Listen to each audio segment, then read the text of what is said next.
Hi, this is Dr. Flight, and this is a segment that extends the idea of forecasting, and in particular, in marketing and in forecasting sales, there has been for a very long time a model that focuses on different buying components of decision making for consumers. So it begins with awareness. It steps up to the next stage would be trying the product. Then we deal with distribution and the availability of the product, and then we think about repeat purchasing. And so when we add this together, we have a model called the ATAR, or ATAR model, which A, T, A, and R all represent a piece of the model. And it's really a very straightforward conceptual model that we use. It's not particularly sophisticated, although a lot of depth and variations can be made from it. So it can be fairly complex if desired, but it's a basic model that is used in sales forecasting, and it can be estimated during the concept evaluation stage. After we do some concept testing, we can go ahead and start building this model, and then we can actually use this model all the way through the product development process, and we can improve on it until the product actually becomes launched. So it's the ATAR model, and that's what this segment is all about. Okay, we're going to walk through the ATAR, the ATAR profit contribution model at this time. And we know that this model is going to use 4 different components associated with it. It's something that is worked on as a forecasting model early in the new product development process. However, it's a model that can also be used even after the product has been launched, and it, like any type of forecasting model, it improves as the product or as time progresses and more information is known. So ATAR, each of these components of this model are estimated, and again, the better we estimate those components, the better estimates we'll have, the better forecasts that will emerge from this model.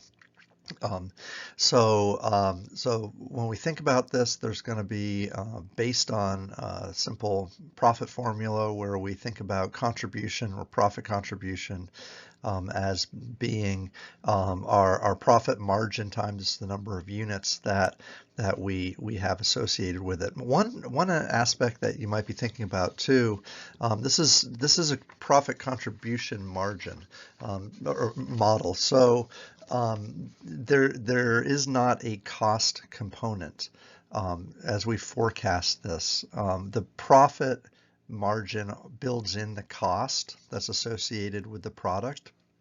So cost is in here, but it's hidden inside the profit margin area.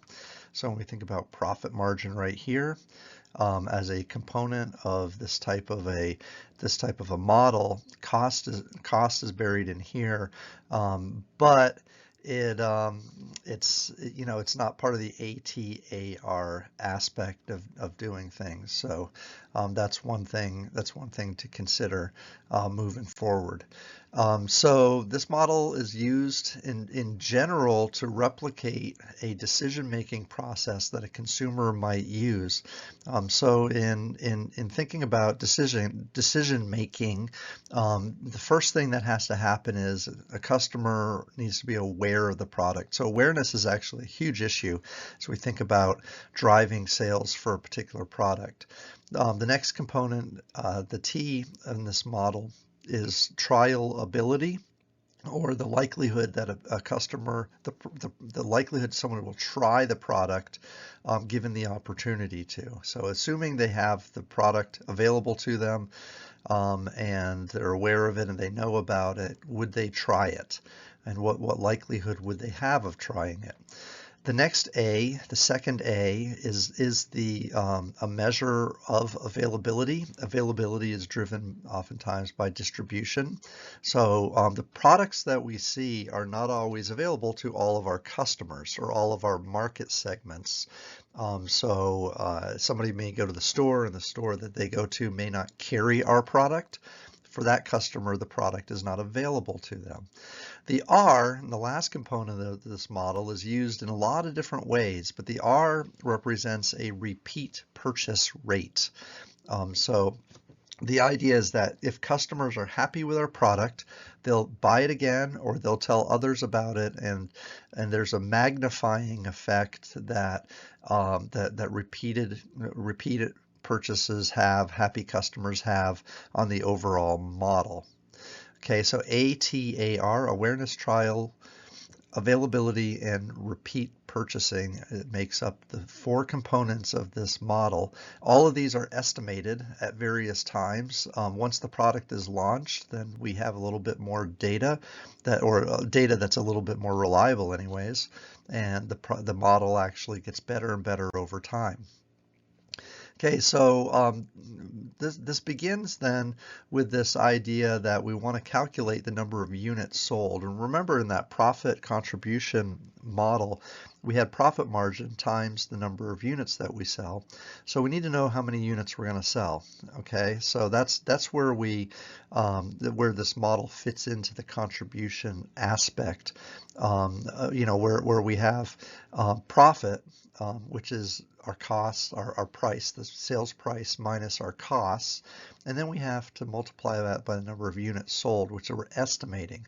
So we start with what we call the market potential, or the market size, and then we take our total market size and then we multiply it by the percentage of the market that we can make aware that the product exists, and we multiply that by the percentage of the market that decides to try the product, assuming they can get it. Then we multiply that by the percentage of the intended buyers who have access to it, so that's the availability. And then we add to this the number of first buyers that make a repeat purchase. Okay, so we build this model together, and we have these variables that we know are out here. Some aspects of this model to continue to affirm or to think about. Market potential is something that we generally think of as our market size, as I've mentioned. So we think about, we do some market research, and market research has to generate this. We think about the size of the market, or how many buying units that we would have. So this is actually a really important point to make. We have to define who our market is. And this is something that we spend a huge amount of time on as marketers. Marketers do this. And we think about very, very specifically market segments and target audiences, and specifically who is going to buy our product.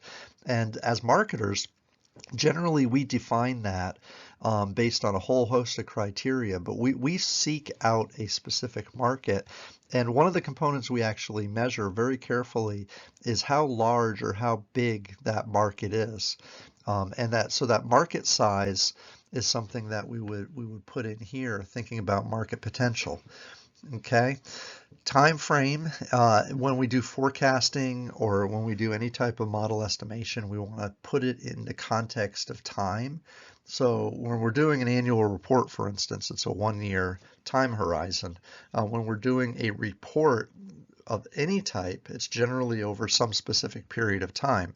So here too, we have a time frame that the forecast will be thought of as happening. We have an idea of a buying unit. So buying units and market potential are tied together. Buying units are the actual, who's buying the product and at what level of abstraction. So is it a family? Like would the product be purchased by family or by individual or by a company if it's a B2B product? Would it be bought by several people within a family, and so on? So we think about who the buying unit is, and we want to keep that standard throughout the model. Trialability, of course, we've already mentioned, is this idea that somebody will buy the product, not just have a trial sample of the product. So we want them to purchase the product. And then the repeat purchase rate is actually something we'll talk about a little bit more here, because this R, it's used in a lot of different ways. And so we can have switching models with it. We can use it. We can just use it in a whole host of ways that we'll talk about here for a couple seconds. Simply using a percentage provides a percentage of users that are expected to repurchase. So we want to think about those who will repurchase, and this is somewhat simpler to a churn rate. So churn rate is the number of or percentage of consumers that don't come back, that drop our product, or that leave without buying, or that don't carry over into the next planning period. So what we want to think about is like 1 minus the churn rate, or the difference between the churn rate. It's the opposite if you think about the repeat user rate. So that's something to think about. For durable goods, the repeat purchase rate really doesn't exist. For a durable good is a good that somebody purchases but keeps for a very long period of time, like a car or a washer or a TV or something that is meant to last a long time. So typically the repeat purchaser for a durable good won't make a repeat purchase during the time horizon that we're doing the forecast for.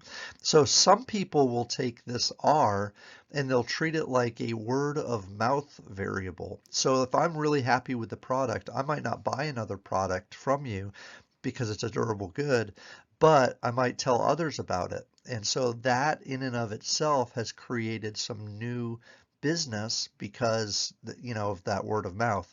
So for durable goods, we might treat this, we might leave it blank entirely, or we might just call it a 1, because that's what it would be. It wouldn't have an effect in the model, but it would still be represented.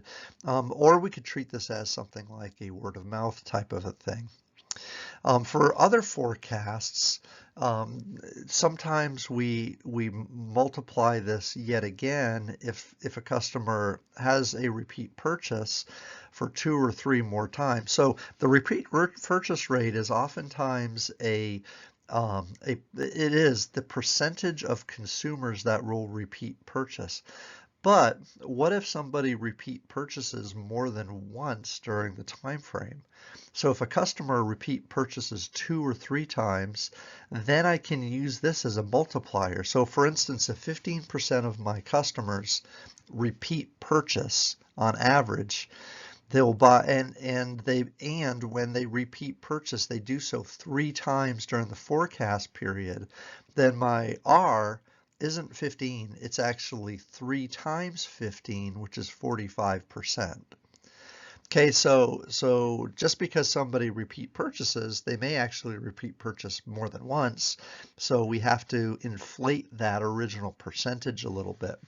Okay, so repeat purchase again, the whole idea is that this number is used, this R is used in some very dynamic ways. It's not as straightforward as you might otherwise think of some of the ATA, at least in the ATAR model. The final point here is that there are switching models, which we'll actually talk about a little bit later on. There are switching models that are available that we could use, and it incorporates the R where somebody otherwise would have purchased one of my competitors' products, but now they're purchasing our product. And so we build a switching model using the R variable there to help us do that. Okay, so the ATAR model, we've talked about what the variables are. Let's build price and actual profit contribution into this and actually look at what this will be. So when we think about what our demand might be, and what we know what profit is, we know what profit margin is. It's the price we're going to charge for the product minus the cost. So that's the contribution that the product has from a margin perspective, and we have that right here then. So that's price minus cost. And then this aspect right here of the overall model is the ATAR piece. Remember, we have market potential, so that's market size, multiplied by percent awareness times percent trial times percent availability, and then we add our repeat purchasers to this total here. Okay, so to calculate to calculate this repeat purchase thing, then we take our estimated percentage of repeat buyers multiplied by the estimated first buyers. Okay, so I'm going to take this internally here, and then I'm going to multiply it by my repeat purchasers. So first buyers again equals this potential times awareness times trial times availability. So this is my first buyer group right here. All right, that's first buyers. And then our repeat buyers will be our actual times the percentage of repeaters. Okay, so we're just going to build that in there.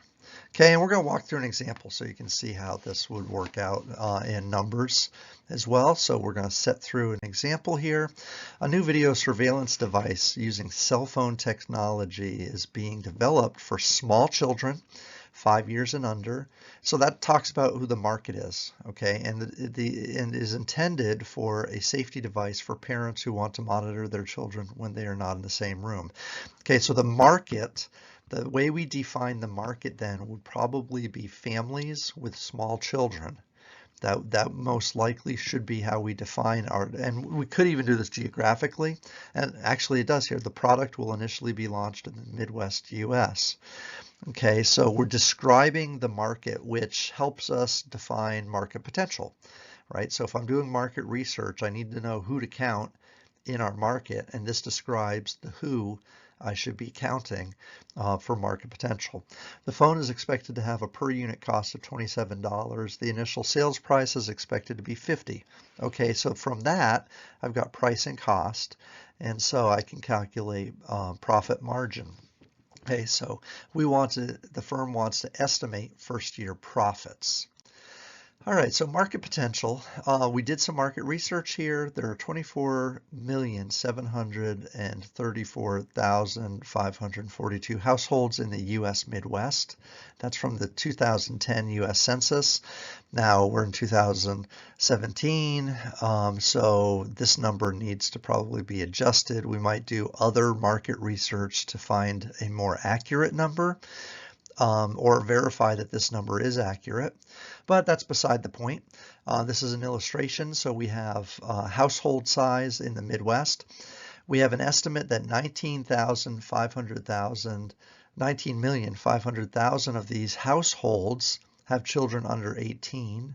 Okay, well this still is too big. That's too broad of a market for us. And okay, and also we know that 3,250,000 households have children under 5. Okay, so this is the number that we want. This is the market potential.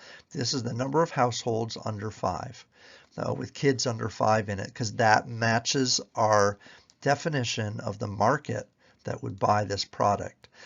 The firm estimates that 60% of the market will be aware of the product after 1 year. Okay, so 1 year seems to be our time frame here, and we know that this 60% is going to come from advertising and marketing efforts that the firm has. 20% of the market who are aware of the product will want to try the product, so that's a trial rate.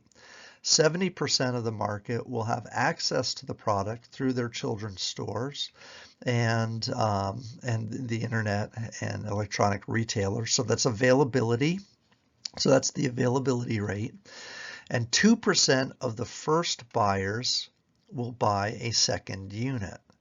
2% of the first buyers will buy a second unit. Now that's the R. And it's important here that, we're not thinking about this. This is a semi-durable good. So this is a product that's going to last a while. It's not that they're using the first purchase up and they have to replace their first purchase with a second purchase. The way ATAR is being used here is that they are making a purchase, and maybe they have a second child, or maybe they have a different room that they want to use this in or whatnot, but they have two applications of the product within the same household. Okay, so looking at this in numbers, we have our profit contribution or our profit margin going on here. And then we have our market potential times our awareness and trial and availability. So this is the first time users that we have. And now we need to build into it our repeat purchase. So this is our repeat purchase rate. We have 2% times the number of first users, which again is the potential, times the awareness, times the trial, times the availability. So it's the same number up here, only multiplied by 0.02. And then we'll have the size or estimated number of sales profit from the first year of operation. Now you can clearly see that these are, so we're using 6 different estimates to create this model. 6. We have our cost, we have our price. Those are internal factors, right? Internally developed items here. You know, we choose to charge what we want, and we understand what our costs are from internal data. And then we're estimating market size, and we're estimating all of these other things as well. Clearly, if we change our estimates, so instead of 0.6 for here, we make it 0.7 or something like that. Clearly, as we change these, our profit estimation is going to change. So if we feel like these are inaccurate or too high or too low, or there's a ton of uncertainty, we might do a range, or we might do several estimates, you know, varying our input data here in order to get a better accurate or a broader spectrum of forecasts that we could potentially see. Okay, so this is the example we walk through, we step through, where we're using all of these different variables in the ATAR model. There's nothing specifically challenging about the ATAR model. There's nothing confusing really, as long as you know the inputs and how things go. But the model itself is very straightforward. We're just multiplying some percentages together and market potential and profit.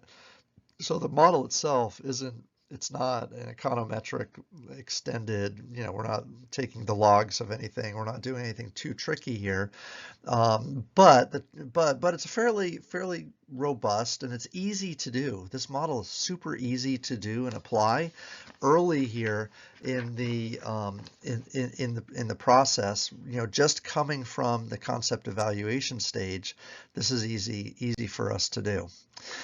Okay, there's a little side note here, and if you want to pause this, you can, but this side note discusses how R is being used again in this particular model. Again, remember the repurchase rate or the repeat rate can be used, the R can be used in a lot of different ways. In this particular instance, we're using it as a component where a household buys more than one product. So moving forward, I've talked about this already a little bit, but the big questions people often have is, where do these variables come from? We know that potential market size comes from market research. We know that awareness is driven by advertising and the marketing aspect. The trialability is often, this variable is often derived from concept testing. And it comes from the customers. The customers give us information that they will try the product. And we'll talk about this here in just a moment, how we get trialability. So that's an important one that comes from the customers. Availability is driven by our distribution channels. So we test and we estimate how well our distribution channels reach the potential market that we have defined. So that's something that we measure from a marketing perspective. The repurchase rate, as we've mentioned, it comes from customer data. it comes from product testing, and we ask the customers how often you would repeat purchase. So that's actually a question again that we can use in the concept test, where we measure the rate in which people will buy, or the frequency people will buy the product again. So that can be a second question. We can do the first question asks how likely are you to buy the product. The second question asks how often will you purchase the product moving forward. The final components are margin, and we know that that's price minus cost. So price is often set by the market. So through market analysis and investigating competitors. We also talk about setting price as something internally because we want to have a certain price point or a margin internally. So price is set by a lot of different factors. And then of course cost is something that we do in advance where we look at individual components within the firm. So we price out or cost out the product from purchasing and from production estimates. Moving forward, want to talk a little bit about that whole trial variable, and it's important that you know that the trial figures often come from the concept test that we have. So we have the question here, how interested would you be in buying the product? And then we say, definitely would buy, probably would buy, and so on. And then we have the responses provided here in what percentage of consumers would buy. And so this percentage here is what we would actually use for the trial rate. So here we have 41%. So 41% would say they would buy the product. So we could use this 41% if we wanted to, that 41% if we wanted to. However, one of the challenges we have is that we know people overstate their expectations on concept tests. So even though 5% said they would buy, definitely buy, probably that's unrealistic. It's probably more like 2% or something like that. So typically what we'll do is we'll take this data and we'll adjust it or calibrate it downward to create a more realistic expectation to take into account the overstating of the market that would try the actual product. So this is actually something that we do, and how we calibrate it or how we discount for overstated data is partly experience. Sometimes, and the way we start this conversation here is by saying an 80% of the definitelys and a 33% of the probablys will actually buy. So 80% of 5 and 33% of the 36, probably buyers is where we'll discount it. Your experience, and as you do this in your company, will help determine what the percentages are for you. So we're using 80% and 33%, but those numbers come from experience. If you do super great market research, those numbers might not be so dramatic. If you do super great research and your data is not overstated, then you don't need to use any discount. But we assume that there's some overstatement here, so we're gonna lower our expectations to be a little bit more realistic based on our concept test that we have.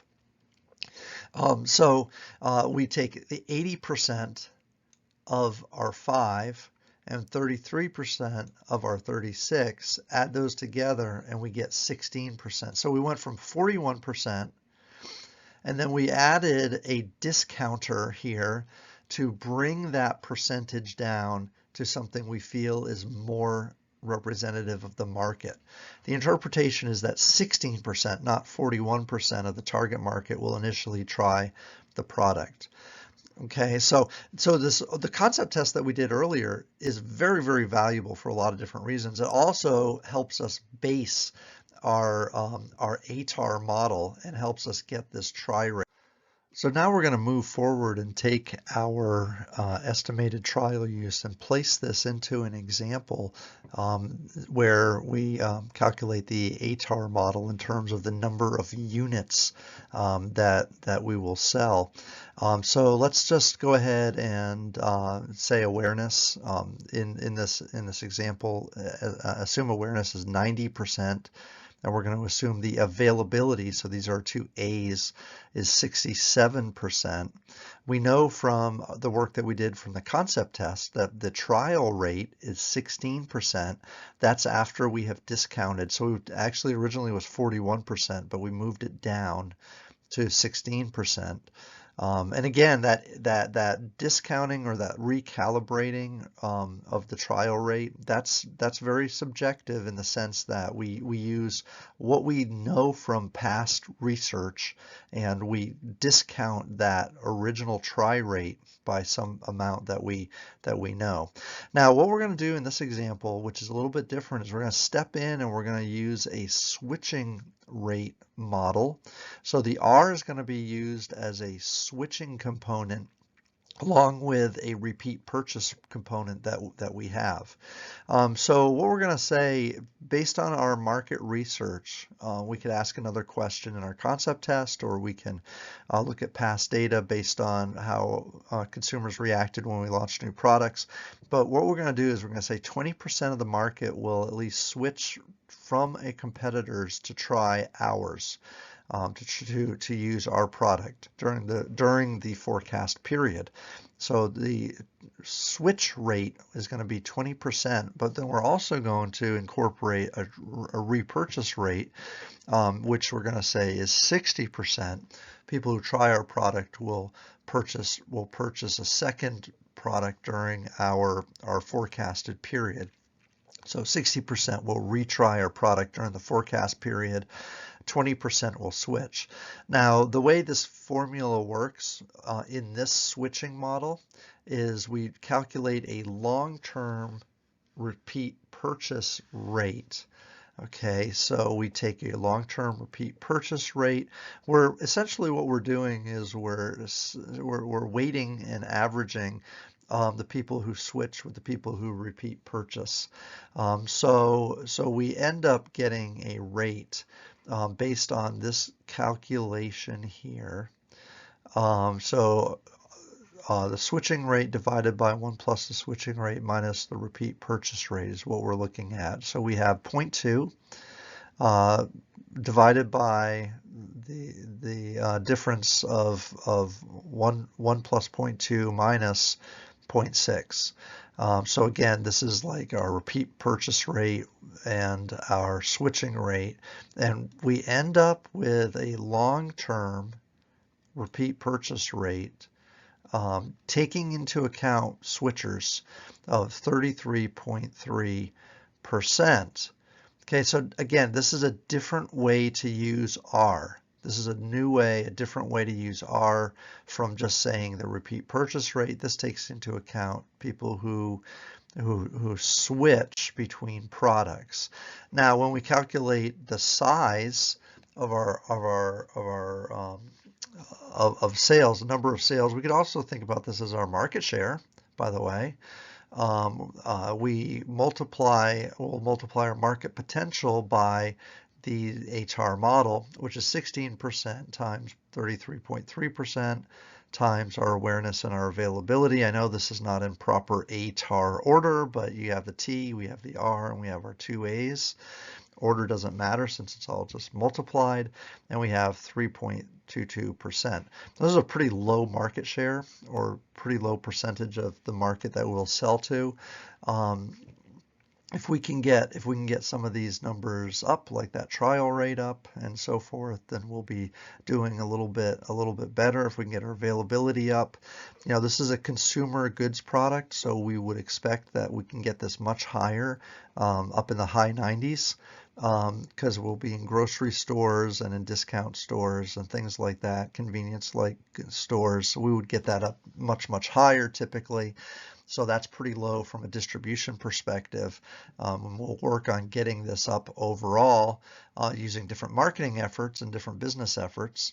But for now, we've got 3.22%. So the way we interpret this is, given our long-term market share estimate, if we know that market size, so if we went out and did some market potential, market research, we estimated the size of our market here is 1.5 million people, then our long-term sales would be approximately 48,240 units. And again, that's simply multiplying 1.5 million times 3.22% over time. So this is a long-term estimate. Note that if we can increase our trial rate, so moving this, if we can get people to try the product better, which may include more marketing and advertising or a promotion of some type, then we get our trial rate up to 25%. Just as a for instance, then we can grow the size of our market share over 5%, and the number of our anticipated sales grows as well.